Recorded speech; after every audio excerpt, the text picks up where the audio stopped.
আসলে হাডুডু খেলা একটি ঐতিহ্যবাহী নান্দনিক এই খেলা আমরা লক্ষ্য করে থাকি।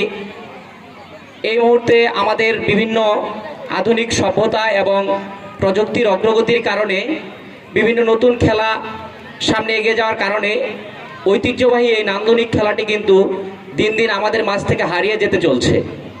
এই হাডুডু খেলা কিন্তু একসময় গ্রামের মেঠোপথ সবুজ গাছগাছালিতে ভরা, সামান্য একটু ছায়াযুক্ত স্থান পেলেই বিভিন্ন এলাকায় কিন্তু এই হাডুডু খেলার আয়োজন হতো, কিন্তু এখন কিন্তু সেই সোনালী সময় আর আমাদের চোখে ভেসে ওঠে না।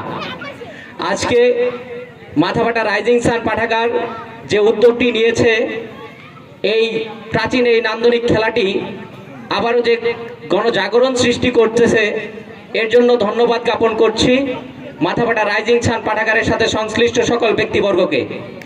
আমরা চাই, যেহেতু একটি নতুন পাঠাগার এখানে স্থাপন হয়েছে, এই পাঠাগার শুধু এরকম উদ্যোগ নয়, আরো ভালো ভালো সামনের দিনে আরো উদ্যোগ নিবে, যেটা অবশ্যই আমাদের সমাজ, আমাদের গ্রাম, আমাদের যুব সমাজের জন্য মঙ্গলজনক হবে।